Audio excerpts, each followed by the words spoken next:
প্রতিশোধ নেওয়ার মঞ্চ বিরাট কোহলি ১০০-১০০। ২০২৩-এর ওডিআই বিশ্বকাপের ফাইনালে ভারতকে হারিয়েই চ্যাম্পিয়ন হয়েছিল অস্ট্রেলিয়া। চ্যাম্পিয়ন্স ট্রফিতে কোহলি নিলেন বদলা। বিগ ম্যাচে বিরাট নজর টানা, তার উইলোবাজিতেই ম্যাচ থেকে ছিটকে যায় অজিরা। আইসিসি চ্যাম্পিয়ন্স ট্রফির প্রথম সেমিফাইনাল। রাঘব বোয়াল ভারত অস্ট্রেলিয়া ম্যাচ নিয়ে ক্রিকেট বিশ্ব উত্তাল। দুবাইয়ে টস জিতে ব্যাটিংয়ে অস্ট্রেলিয়া, তৃতীয় ওভারে আঘাত হানে ইন্ডিয়া।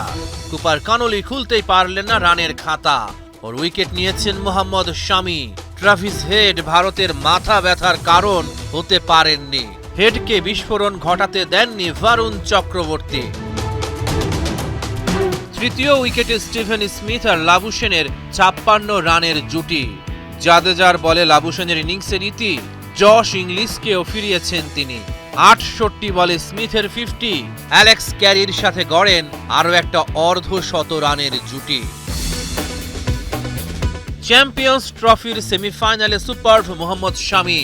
৭৩ রান করা স্মিথের গুরুত্বপূর্ণ উইকেট তুলে নিয়েছেন তিনি। ৪৮ বলে অ্যালেক্স ক্যারি পূরণ করেন ৫০। শেষ ১০ ওভারে অস্ট্রেলিয়া বাড়াতে পারেনি রান তোলার গতি।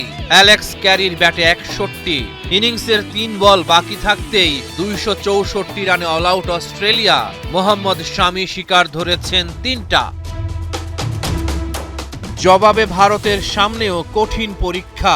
৪৩ রানের মাঝেই দুই ওপেনার শুভমান গিল ও রোহিত শর্মার ফেরা। টিম ইন্ডিয়াকে পথ দেখিয়েছেন কিং কোহলি। ৫৩ বলে পূরণ করেন ৫০। শ্রেয়াস আইয়ারের সাথে গড়েন ৯১ রানের জুটি। অ্যাডাম জাম্পার বলে বোল্ড শ্রেয়াস আইয়ার। ৬২ বলে ৪৫ রান তার। আকসার প্যাটেল নাথান এলিসের শিকার। বিরাট কোহলির মূল্যবান ক্যাচ মিস করলে কি হয়, হাড়ে হাড়েই টের পেল অস্ট্রেলিয়া। ম্যাক্সওয়েল কোহলির ক্যাচ নিতে পারলেন না, তখন ৫১ রানে ব্যাট করছিলেন তিনি। জীবন পেয়ে ভারতের জয়ের রাস্তা তৈরি করেন কোহলি। সেঞ্চুরির পথেই ছিলেন বিরাট, তবে অ্যাডাম জাম্পার বলে করেছেন হতাশ। ১৬ রানের আক্ষেপ তার। কিন্তু শেষ দিকে নয় কোনো নাটকীয়তা। কেএল রাহুল আর হার্দিক পান্ডিয়ার ব্যাটে ভারত পেয়েছে জয়ের দেখা। প্রথম দল হিসেবে চ্যাম্পিয়ন্স ট্রফির ফাইনালে টিম ইন্ডিয়া।